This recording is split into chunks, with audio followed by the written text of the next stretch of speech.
नमस्कार जय जगन्नाथ दर्शक बंधु शुभ सकाळ। आज मु आपण पई ओडिशा तथा देश विदेशर 25टी बछा बछा गुरुत्वपूर्ण खबर नहीं करी आछि। एथि मध्य सुभद्रा योजना, कालिया योजना, आवास योजना, सीएम किसान, पीएम किसान, सुना दर, पेट्रोल दर, पाणीपाग बहुत सारा खबर रही है। भिडियो को शेष पर्यंत देखो। ता सहित आम चैनल टी नुआ कर आसते चैनल टी गोटे लाइक करी सब्सक्राइब कर दिखाँ। नोटिफिकेशन को ऑल कर रखु। यही गुरुत्वपूर्ण वीडियो सर्वप्रथमे जानीपारे। ता सहित आपड़ न्यूज को कौन जिले देखुं आमको तले कमेंट माध्यम जनातु। चलन दर्शक बंधु प्रथम खबर पर जा। आयुष्मान कार्ड अपडेट एमनको मिलबनी मागणा चिकित्सा। सरकार बदलाई देले आयुष्मान कार्ड नियम। Ayushman card new rules. जदि आपण किंबा आपणको परिवार आयुष्मान भारत योजना अधीन में 5 लाख पर्यंत मागणा चिकित्सार उपकृत होउछंती तेबे यही खबर आपणको पई बहुत गुरुत्वपूर्ण। सरकार आयुष्मान कार्ड सहित जड़ित नियम में बड़ परिवर्तन घोषणा करिसेंती। एबे आधार इकेवाईसी बिना नूतन कार्ड प्रदान करा जिवो नै किंबा पुराना कार्ड चिकित्सा गारंटी दिया जिवो नै। इकेवाईसी एबे बाध्यतामूलक।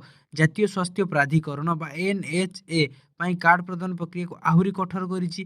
बीआईएस 2.0 बा बेनिफिशियरी आइडेंटिफिकेशन सिस्टम नामक एक नूतन व्यवस्था कार्यकारी करा जाइछि। एहा अधीन रे हिताधिकारी आधार आधारित इकेवाईसी संपूर्ण हेबा परे ही एक नूतन आयुष्मान कार्ड प्रदान करा जिवो। सिस्टम रे ठकेई जालियाती रखिबा पई सरकार एबे कृत्रिम बुद्धिमत्ता एआई व्यवहार करुछंती। ए पर्यंत सारा देश में 61,932 आयुष्मान कार्ड संदेहजनक भाव में चिन्हट होईछि। एही कार्ड गुड़िक मध्य 48,000 रु अधिक फिजिकल वेरिफिकेशन प्रारंभ होईछि। जदि कौनसी कार्ड ठकेई होइतिबा जणा पड़े तेबे सेही कार्ड प्रदान कर जाउथवा मागणा चिकित्सा सुविधा तुरंत बंद कर दिया जिवो। नूतन सदस्य को जोड़िबा पर कटकणा। पूर्व आयुष्मान कार्ड नूतन परिवार सदस्य को जोड़िबा बहुत सहज थिला, किंतु वर्तमान सरकार एही प्रक्रिया को यथेष्ट सीमित करिसेंती। कार्ड रे मन इच्छा जोड़िबा प्राय बंद होई जाइछि, जहा द्वारा केवल आवश्यक एवं व्यक्ति माने लाभ पाई परिबे। एही परिवर्तन गुड़िकर आवश्यकता काहेकि थिला ना सरकार कहिसेन जे जे माने योग्य नहुंती सेमाने मध्ये एही योजना लाभ नेउथिले। एहा सरकारी कोषागार मध्ये बोझ बुढ़ाउथिला।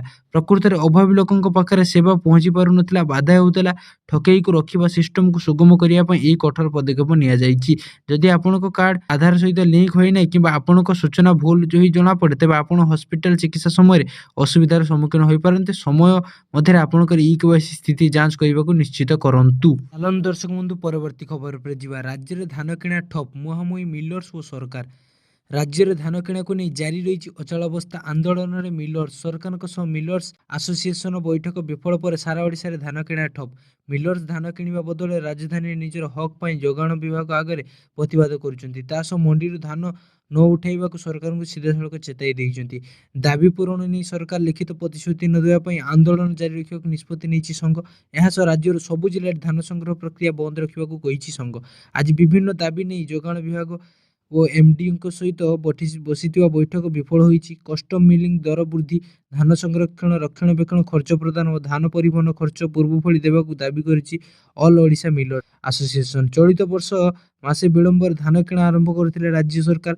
एजे चाषी 30% धान उठाई नाहांती सरकार, जहाकू नै बीजेडी सरकार को बारंबार घेरिबा सह तुरंत चाषी धान किणा बिका को दाबी करि आसुछि। निर्वाचन चाषी को स्वप्न देखाई क्षमता को आसिबा परे प्रतारणा दे चली बीजेपी सरकार। सारा राज्य रे चाषी दहंगच हेउतबार बीजेपी चुप होई बसी नाही बोली कड़ा चेतावनी देइछि। चलन दर्शक बंधु परवर्ती खबर पर जीवा। एपटे मोदी को प्रशंसा, सेपटे भारत को शुल्क वृद्धि धमक। अमेरिका राष्ट्रपति डोनाल्ड ट्रंप पुणी थे भारत द्वारा रूसीय तैल क्रय उपर कठोर आभिमुख्य ग्रहण करिसेंती।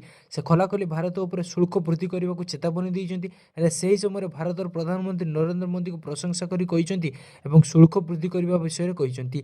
रूसरू तेल आमदानी उपर भारतर कौनसी सहयोग न पाइबा पर एक साधारण भाषण समय ट्रंप कहिथिले जे प्रकृत में प्रधानमंत्री नरेंद्र मोदी जड़े बहुत भल मनीष, से जड़े भल व्यक्ति। से जानी जे मु खुशी नुहे, तेबे मते खुशी करने गुरुत्वपूर्ण अच्छी। से जदि व्यवसाय करेंगे आम से बहुत शीघ्र शुल्क वृद्धि करूँ बोली ट्रंप एयर फोर्स वन में यात्रा करुवा सीनेटर लिंडसे ग्राहक प्रश्न उत्तर यह कहते।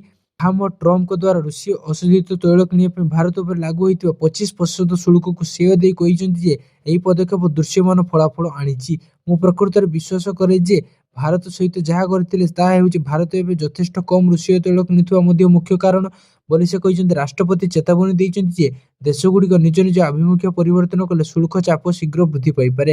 ଆମେ ସେମାନଙ୍କ ଉପରେ ଶୁଳ୍କ ବୃଦ୍ଧି କରିପାରିବା। ବାଣିଜ୍ୟ ଲାଭ ଦୃଢ଼ ଭାବେ ଆମେରିକା ହାତରେ ରହିଛି। ତେବେ ଆଇନ ରାଷ୍ଟ୍ରପତିଙ୍କୁ ନିହାତି ରୁଷୀୟ ତୈଳ କିଣିବା ପାଇଁ ଜାରି ରଖିଥିବା ଦେଶଗୁଡ଼ିକ ଉପରେ ଶୁଳ୍କ ଲାଗୁ କରିବାର ବ୍ୟାପକ ଅଧିକାର ହେବ। ଯଦି ଆପଣ ଶସ୍ତା ରୁଷୀୟ ତୈଳ କିଣୁଛନ୍ତି, ପୁତିନଙ୍କୁ ଯୁଦ୍ଧ ଯନ୍ତ୍ରକୁ ଚାଲୁ ରଖିଛନ୍ତି, ତେବେ ଆମେ ରାଷ୍ଟ୍ରପତିଙ୍କୁ ଏହାକୁ ଏକ କଠିନ ପଦକ୍ଷେପ ନେବାର କ୍ଷମତା ଦେବାକୁ ଚେଷ୍ଟା କରୁଛୁ। ଟ୍ରମ୍ପ ଭାରତକୁ ବାରମ୍ବାର ରୁଷରୁ ତେଲ ଆମଦାନୀ ନ କରିବାକୁ ଅନୁରୋଧ କରି ଆସୁଛନ୍ତି। ସେ ଚାହାନ୍ତି ଯେ ଭାରତ କେବଳ ଆମେରିକାରୁ ତେଲ ଆମଦାନୀ କରୁ। ଗତ ଅଗଷ୍ଟରେ ସେ 2025 ମସିହାରେ ଭାରତର ଶୁଳ୍କକୁ ଦ୍ୱିଗୁଣିତ କରି 50% କରିବା ପଛରେ କେବଳ ରୁଷରୁ ତେଲ ଆମଦାନୀ କରିବାର ଆବଶ୍ୟକତାକୁ କାରଣ ବୋଲି ଉଲ୍ଲେଖ କରିଥିଲେ। ନବବର୍ଷ ଦିନ ଟ୍ରମ୍ପଙ୍କ ବୟାନ ପରେ ଦୁଇ ଦେଶ ମଧ୍ୟରେ ସମ୍ପର୍କ ପୁଣି ଥରେ ତିକ୍ତ ହୋଇଛି। ସେ କହିଛନ୍ତି ଯେ ଭାରତର ପ୍ରଧାନମନ୍ତ୍ରୀ ନରେନ୍ଦ୍ର ମୋଦି ତାଙ୍କ ଆଶ୍ୱାସନା ଦେଇଛନ୍ତି ଯେ ସେ ଆଉ ରୁଷରୁ ତେଲ ଆମଦାନୀ କରିବେ ନାହିଁ। ଏହାର ପ୍ରତିକ୍ରିୟାରେ ଭାରତ ଟ୍ରମ୍ପଙ୍କ ଦାବିକୁ ସ୍ପଷ୍ଟ ଭାବେ ପ୍ରତ୍ୟାଖ୍ୟାନ କରିଛନ୍ତି ଯେ ଆମେରିକା ରାଷ୍ଟ୍ରପତି ଟ୍ରମ୍ପ ପ୍ରଧାନମନ୍ତ୍ରୀ ମୋଦିଙ୍କ ମଧ୍ୟରେ କୌଣସି ଆଲୋଚନା ହୋଇନାହିଁ। ଚାଲନ୍ତୁ ଦର୍ଶକ ବନ୍ଧୁ ପରବର୍ତ୍ତୀ ଖବର ଉପରେ ଯିବା। ଓଡ଼ିଶାରେ ଗର୍ଜିଲା S-400 ଅପରେସନ ସିନ୍ଦୁରରେ ହଜାଇଥିଲା ପାକିସ୍ତାନ ନିଦ। ଭାରତୀୟ ପ୍ରତିରକ୍ଷା କ୍ଷେତ୍ରରେ ସୋମବାର ବଡ଼ ସଫଳତା ମିଳିଛି। ଓଡ଼ିଶାର ଉପକୂଳସ୍ଥିତ ଅବଦୁଲ କଲାମ ଦ୍ୱୀପରୁ ଅତ୍ୟାଧୁନିକ ଏୟାର ଡିଫେନ୍ସ ସିଷ୍ଟମ S-400 ବା ଇଣ୍ଟରସେପ୍ଟର ମିଜାଇଲ ବ୍ୟବହାରିକ ପରୀକ୍ଷଣ ସଫଳତାର ସହ ସମ୍ପନ୍ନ ହୋଇଛି। ଅପରାହ୍ନ 3:40 ଏହି ପରୀକ୍ଷଣ କରାଯାଇଥିଲା। ଆକାଶ ମାର୍ଗରେ ଶତ୍ରୁ ପକ୍ଷରୁ ମିସାଇଲ ସୁଦୃଢ଼ ଗତି କରୁଥିବା ବଂଶୀ ନାମକ ଏକ ଟାର୍ଗେଟ ଡ୍ରୋନକୁ S-400 ସଫଳତାର ସହ ଚିହ୍ନଟ କରି ଧ୍ୱଂସ କରିଛି। ଏହି ପ୍ରଣାଳୀ 4000 କିଲୋମିଟର ପରିଧି ମଧ୍ୟରେ ଶତ୍ରୁ ପକ୍ଷର ବିମାନ, ଡ୍ରୋନ, ପ୍ଲାଷ୍ଟିକ କ୍ରୁଜ ମିଜାଇଲକୁ ଚିହ୍ନଟ କରି ନିପାତ କରିବାରେ ସକ୍ଷମ। ଉଲ୍ଲେଖଯୋଗ୍ୟ ଯେ ଗତ ବର୍ଷ ଭାରତୀୟ ସେନା ଦ୍ୱାରା କରାଯାଇଥିବା ଅପରେସନ ସିନ୍ଦୁରରେ S-400 ଇଣ୍ଟରସେପ୍ଟର ସିଷ୍ଟମ ବ୍ୟବହୃତ ହୋଇ ପାକିସ୍ତାନ ଆକ୍ରମଣକୁ ପ୍ରତିହତ କରିବାରେ ଗୁରୁତ୍ୱପୂର୍ଣ୍ଣ ଭୂମିକା ଗ୍ରହଣ କରିଥିଲା। ରୁଷିଆ ଓ ଭାରତ ଭଳି ଦେଶ ପାଇଁ S-400 ଏୟାର ଡିଫେନ୍ସ ସିଷ୍ଟମ ବର୍ତ୍ତମାନ ପ୍ରତିରକ୍ଷା ବ୍ୟବସ୍ଥାର ଅବିଚ୍ଛେଦ୍ୟ ଅଂଶ ପାଲଟିଛି। ଏହି ପରୀକ୍ଷଣ ମଧ୍ୟରେ ଭାରତର ଆକାଶମାର୍ଗ ସୁରକ୍ଷା ବଳୟ ଆହୁରି ସୁଦୃଢ଼ ହୋଇଛି। ଭାରତୀୟ ବାୟୁସେନାର ଏହାର ନିୟମିତ ବ୍ୟବହାର ଶତ୍ରୁ ଶିବିରରେ ଭୟ ସୃଷ୍ଟି କରିବ ବୋଲି ବିଶେଷଜ୍ଞମାନେ ମତ ପ୍ରକାଶ କରିଛନ୍ତି। ଚାଲନ୍ତୁ ଦର୍ଶକ ବନ୍ଧୁ ପରବର୍ତ୍ତୀ ଖବର ଉପରେ ଯିବା। କୁହୁଡ଼ିକୁ ନେଇ ସତର୍କ ସୂଚନା ଜାରି କଲା IMD। ଓଡ଼ିଶାର ଘନ କୁହୁଡ଼ି ଅନୁଭୂତ ହେବା ନେଇ ଭାରତୀୟ ପାଣିପାଗ ବିଭାଗ IMD ପକ୍ଷରୁ 5 ଦିନିଆ ସତର୍କ ସୂଚନା ଜାରି କରାଯାଇଛି। IMD ପକ୍ଷରୁ କୁହାଯାଇଛି ଯେ ଗତ 24 ଘଣ୍ଟା ମଧ୍ୟରେ ଓଡ଼ିଶାର ଘନ କୁହୁଡ଼ି ଥଣ୍ଡା ଅନୁଭୂତ ହେବା ଜାରି ରହିଛି। ରାଜ୍ୟର 7ଟି ସହରର ତାପମାତ୍ରା 10 ଡିଗ୍ରୀ ସେଲସିୟସ ତଳେ ରହିଛି। ଝାରସୁଗୁଡ଼ାରେ ସର୍ବନିମ୍ନ ତାପମାତ୍ରା 8.8 ଡିଗ୍ରୀ ସେଲସିୟସ ରେକର୍ଡ କରାଯାଉଥିବା ବେଳେ ବରଗଡ଼ରେ ତାପମାତ୍ରା ସର୍ବାଧିକ 29.8 ଡିଗ୍ରୀ ସେଲସିୟସ ରେକର୍ଡ କରାଯାଇଛି। ରାଜଧାନୀ ଭୁବନେଶ୍ୱରରେ ସର୍ବାଧିକ ତାପମାତ୍ରା 27.8 ଡିଗ୍ରୀ ସେଲସିୟସ ଓ ସର୍ବନିମ୍ନ 16.8 ଡିଗ୍ରୀ ସେଲସିୟସ ରେକର୍ଡ କରାଯାଇଛି। ସେହିପରି କଟକରେ ସର୍ବାଧିକ ତାପମାତ୍ରା 25.6 ଡିଗ୍ରୀ ସେଲସିୟସ ଏବଂ ସର୍ବନିମ୍ନ 13.8 ଡିଗ୍ରୀ ସେଲସିୟସ ରେକର୍ଡ କରାଯାଇଛି। ରାଜ୍ୟର ଅଧିକାଂଶ ସ୍ଥାନରେ ଥଣ୍ଡା ପବନ ବହିବା ଫଳରେ ଥଣ୍ଡା ପ୍ରକୋପ ବୃଦ୍ଧି ପାଇଛି। ରାଜ୍ୟର ପାହାଡ଼ିଆ ଅଞ୍ଚଳଗୁଡ଼ିକ ଅଧିକ ଥଣ୍ଡା ଅନୁଭୂତ ହୋଇଛି। ଦାରିଙ୍ଗବାଡ଼ିରେ ରାତିର ତାପମାତ୍ରା 8.5 ଡିଗ୍ରୀ ସେଲସିୟସକୁ ହ୍ରାସ ପାଇଛି। ବୌଦ୍ଧରେ ଘନ କୁହୁଡ଼ି ଦେଖାଯାଉଥିବା ସହିତ ଦୃଶ୍ୟମାନକୁ 5 ମିଟରରୁ କମ୍ କରିଦେଇଥିଲା। ଏହା ବ୍ୟତୀତ ବଲାଙ୍ଗୀର, କୋରାପୁଟ, ଫୁଲବାଣୀରେ 50ରୁ 200 ମିଟର ଦୃଶ୍ୟମାନ୍ୟତା ଥିବା ଘନ କୁହୁଡ଼ି ଦେଖାଯାଇଥିଲା। ଅପରପକ୍ଷରେ ସୋନପୁର, ଭବାନୀପାଟଣା, ପାରଣା, ଖେମୁଣ୍ଡି ଓ ଜୟପୁରରେ 200ରୁ 500 ମିଟର ଦୃଶ୍ୟମାନ୍ୟତା ଥିବା ମଧ୍ୟ କୁହୁଡ଼ି ଦେଖାଯାଇଥିଲା। ସେହିପରି ଗୋପାଳପୁର, ବାରିପଦା, ସମ୍ବଲପୁର, ହୀରାକୁଦ ଏବଂ ରାଉରକେଲାରେ 500ରୁ 1000 ମିଟର ଦୃଶ୍ୟମାନ୍ୟତା ଥିବା ହାଲୁକା କୁହୁଡ଼ି ଦେଖାଯାଇଥିଲା।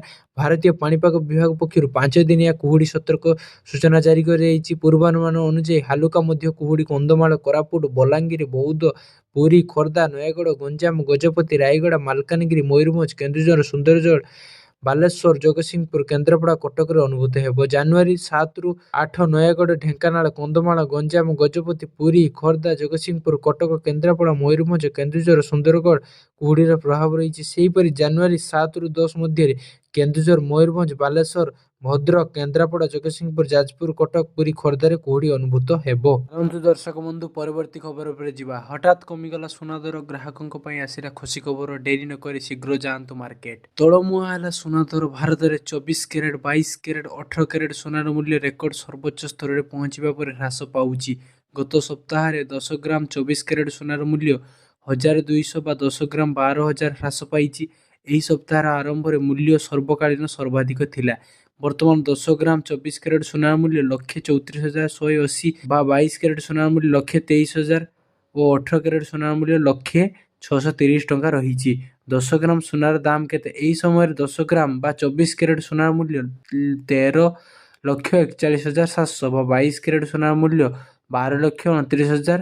18 କ୍ୟାରେଟ୍ ସୁନା ମୂଲ୍ୟ 10,06,300 ରହିଛି। ଗତକାଲି ଡିସେମ୍ବର 19 ତାରିଖ ମୂଲ୍ୟ 6,600 ହ୍ରାସ ପାଇଛି। ସୁନାର ମୂଲ୍ୟ ଡିସେମ୍ବର 15 ତାରିଖରେ ପହଞ୍ଚିଥିବା ରେକର୍ଡ ସର୍ବୋଚ୍ଚ ମୂଲ୍ୟଠାରୁ ଯଥେଷ୍ଟ ହ୍ରାସ ପାଇଛି। 10 ଗ୍ରାମ ସୁନା ଏହାର ସର୍ବୋଚ୍ଚ ମୂଲ୍ୟ 1,35,380 ଠାରୁ 1,200 ଅଛି ଓ 10 ଗ୍ରାମ 24 କ୍ୟାରେଟ୍ ସୁନା ଏହାର ଜନ୍ମକାଳୀନ ସର୍ବୋଚ୍ଚ ମୂଲ୍ୟ 13,53,800 ରୁ 12,000 ହ୍ରାସ ପାଇଛି। ତଥାପି ଡିସେମ୍ବର ମାସ ପାଇଁ ସୁନାର ମୂଲ୍ୟ ଏପର୍ଯ୍ୟନ୍ତ 3% ବୃଦ୍ଧି ପାଇଛି।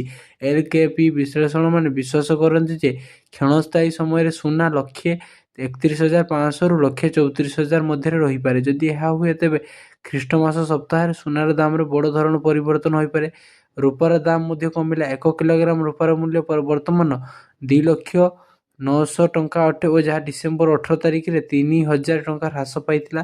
100 ଗ୍ରାମ 10 ଗ୍ରାମ ରୂପାର ମୂଲ୍ୟ ଯଥାକ୍ରମେ 20,900 ରୁ 2,090 ରହିଛି। ଡିସେମ୍ବର ମାସରେ ରୂପା ସୁନାକୁ ପଛରେ ପକାଇ ଦେଇଛି। ଏହି ସମୟରେ ରୂପାର ଦାମ 11% ବୃଦ୍ଧି ପାଇଛି। ଦର୍ଶକ ବନ୍ଧୁ, ପରବର୍ତ୍ତୀ ଖବର ଉପରେ ଯିବା। ପିଏମ୍ କିଷାନ ନ୍ୟୁ ଅପଡେଟ୍। ଏମାନଙ୍କୁ ମିଳିବନି 22ତମ କିସ୍ତି ଟଙ୍କା, ନହେଲେ ଏହି ଜରୁରୀ କାମ। ଯଦି ଆପଣ ପ୍ରଧାନମନ୍ତ୍ରୀ କିଷାନ ସମ୍ମାନ ନିଧି ଯୋଜନାର ପରବର୍ତ୍ତୀ କିସ୍ତି ପାଇବାକୁ ଚାହାନ୍ତି, ତେବେ ଏହି ସୂଚନା ଆପଣଙ୍କ ପାଇଁ ବହୁତ ଗୁରୁତ୍ୱପୂର୍ଣ୍ଣ ହୋଇପାରେ। ଏହି ଯୋଜନା ଅଧୀନରେ ଚାଷୀମାନେ ବାର୍ଷିକ 6,000 ଟଙ୍କା ପାଆନ୍ତି, ଯାହା ସିଧାସଳଖ ଏମାନଙ୍କ ଆକାଉଣ୍ଟକୁ 2,000 ଟଙ୍କା ଲେଖାଏଁ 3ଟି କିସ୍ତିରେ ସ୍ଥାନାନ୍ତରିତ ହୁଏ। ଏପର୍ଯ୍ୟନ୍ତ ଯୋଜନାରେ 21ଟି କିସ୍ତି ଜାରି କରାଯାଇଛି ଏବଂ ପ୍ରାୟ 9 କୋଟି ଚାଷୀ 22ତମ କିସ୍ତି ପାଇଁ ଅପେକ୍ଷା କରିଛନ୍ତି। ଏହି ସମୟରେ ଚାଷୀ ପରିଚୟ ପତ୍ର ସମ୍ପର୍କରେ ଚାଷୀଙ୍କ ମନରେ ଅନେକ ପ୍ରଶ୍ନ ରହିଛି। ସବୁଠାରୁ ବଡ଼ ପ୍ରଶ୍ନ ହେଉଛି ସେମାନେ ଚାଷୀ ପରିଚୟ ପତ୍ର ବିନା 2,000 ଟଙ୍କାର କିସ୍ତି ପାଇବେ କି ନାହିଁ। ସରକାର ଏବେ ଏ ବିଷୟରେ ସ୍ପଷ୍ଟ ଉତ୍ତର ଦେଇଛନ୍ତି। କେଉଁ ଚାଷୀଙ୍କ ପାଇଁ ଚାଷୀ ପରିଚୟ ପତ୍ର ବାଧ୍ୟତାମୂଳକ? ନା, ରାଜ୍ୟସଭାରେ ଦିଆଯାଇଥିବା ଏକ ଉତ୍ତରରେ କୃଷି ଓ କୃଷକ କଲ୍ୟାଣ ମନ୍ତ୍ରାଳୟ ସ୍ପଷ୍ଟ କରିଛି ଯେ ସମସ୍ତ ଚାଷୀଙ୍କ ପାଇଁ ଚାଷୀ ପରିଚୟ ପତ୍ର ଏପର୍ଯ୍ୟନ୍ତ ବାଧ୍ୟତାମୂଳକ ନୁହେଁ। 14ଟି ରାଜ୍ୟରେ ଯେଉଁଠାରେ ଚାଷୀ ପରିଚୟ ପତ୍ର କାର୍ଯ୍ୟକାରୀ ହୋଇଛି, ସେଠାରେ ପଞ୍ଜୀକରଣ ସମୟରେ ନୂଆ ଚାଷୀଙ୍କ ପାଇଁ ଏହା ବାଧ୍ୟତାମୂଳକ। ତଥାପି ଯେଉଁ ରାଜ୍ୟଗୁଡ଼ିକରେ ଏହି ବ୍ୟବସ୍ଥା ଏପର୍ଯ୍ୟନ୍ତ କାର୍ଯ୍ୟକାରୀ ହୋଇନାହିଁ, ସେଠାରେ ବିଦ୍ୟମାନ ହିତାଧିକାରୀମାନେ ଚାଷୀ ପରିଚୟ ପତ୍ର ବିନା ପ୍ରଧାନମନ୍ତ୍ରୀ କିଷାନ ଯୋଜନାରେ ଲାଭ ଉଠାଇ ପାରିବେ। ଏପରି ଚାଷୀମାନଙ୍କୁ ବର୍ତ୍ତମାନ ପାଇଁ ଚିନ୍ତା କରିବାର ଆବଶ୍ୟକତା ନାହିଁ। ଯଦି ଜଣେ ଚାଷୀ ନୂଆ ଭାବରେ ପଞ୍ଜୀକରଣ କରିବାକୁ ଚାହାନ୍ତି, ତେବେ ସେମାନଙ୍କୁ ପ୍ରଥମେ ଯାଞ୍ଚ କରିବା ଉଚିତ ଓ ସେମାନଙ୍କ ରାଜ୍ୟରେ ଚାଷୀ ପରିଚୟ ପତ୍ର ବାଧ୍ୟତାମୂଳକ କି ନାହିଁ। କାହିଁକି କୃଷକ ପରିଚୟ ପତ୍ର ପ୍ରଚଳନ କରାଯାଉଛି? କୃଷକ ପରିଚୟ ପତ୍ର ମାଧ୍ୟମରେ ସରକାର ଯୋଜନାର ଟଙ୍କା କେବଳ ପ୍ରକୃତ ଓ ଯୋଗ୍ୟ ଚାଷୀଙ୍କ ପାଖରେ ପହଞ୍ଚିବା ନିଶ୍ଚିତ କରିବାକୁ ଚାହୁଁଛନ୍ତି। କୃଷକ ପରିଚୟ ପତ୍ର ଚାଷୀଙ୍କ ଜମି, ଆଧାର, ବ୍ୟାଙ୍କ ଆକାଉଣ୍ଟ ସୂଚନାକୁ ଗୋଟିଏ ସିଷ୍ଟମରେ ଲିଙ୍କ କରିଥାଏ। ଏହା ନକଲି ହିତାଧିକାରୀଙ୍କୁ ହଟାଇବାରେ ସାହାଯ୍ୟ କରେ। ଭବିଷ୍ୟତରେ ଏହି କୃଷକ ପରିଚୟ ପତ୍ର ଅନ୍ୟାନ୍ୟ ସରକାରୀ ଯୋଜନା ମଧ୍ୟ ଉପଯୋଗୀ ହେବେ। ଯଦି ଚାଷୀ ପରିଚୟ ପତ୍ର ନାହିଁ, ତେବେ କିସ୍ତି ବନ୍ଦ କରାଯାଇପାରିବ କି? ଯେଉଁ ରାଜ୍ୟଗୁଡ଼ିକରେ ଚାଷୀ ପରିଚୟ ପତ୍ର କାର୍ଯ୍ୟକାରୀ ହୋଇଛି, ଯଦି ଜଣେ ଚାଷୀ ପରିଚୟ ପତ୍ର ପାଇନାହାନ୍ତି, ତେବେ ତାଙ୍କର ପରବର୍ତ୍ତୀ 2,000 ଟଙ୍କା କିସ୍ତିକୁ ରୋକି ଦିଆଯାଇପାରେ। ଏପରି ପରିସ୍ଥିତିରେ ସିଷ୍ଟମ ଚାଷୀଙ୍କ ବିବରଣୀ ଯାଞ୍ଚ କରିପାରେ। ତେଣୁ ଯେଉଁ ରାଜ୍ୟଗୁଡ଼ିକରେ ଚାଷୀ ପରିଚୟ ପତ୍ର ବାଧ୍ୟତାମୂଳକ ହୋଇଯାଇଛି, ସେଠାରେ ସମୟ ମଧ୍ୟରେ ପଞ୍ଜୀକରଣ କରିବା ଉଚିତ। ଚାଷୀ ପରିଚୟ ପତ୍ର ପାଇଁ କିଏ ଆବେଦନ କରିପାରିବେ? ନା, କେବଳ ଯେଉଁ ଚାଷୀମାନଙ୍କ ନାମରେ କୃଷି ଜମି ଅଛି, ସେମାନେ ହିଁ ପରିଚୟ ପତ୍ର ଆବେଦନ କରିପାରିବେ। କ୍ଷୁଦ୍ର ନାମମାତ୍ର ଚାଷୀ ମଧ୍ୟ ଯୋଗ୍ୟ ବା ଜମି ରେକର୍ଡ ସଠିକ୍ ହେବା ଆବଶ୍ୟକ ଏବଂ ଆଧାର ନମ୍ବର ମୋବାଇଲ ନମ୍ବର ସହିତ ଲିଙ୍କ ହେବା ଆବଶ୍ୟକ। ପ୍ରଧାନମନ୍ତ୍ରୀ କିଷାନ ଯୋଜନାରେ ପୂର୍ବରୁ ପଞ୍ଜୀକୃତ ଚାଷୀମାନଙ୍କୁ ମଧ୍ୟ ଚାଷୀ ପରିଚୟ ପତ୍ର ପାଇବାକୁ ପରାମର୍ଶ ଦିଆଯାଇଛି।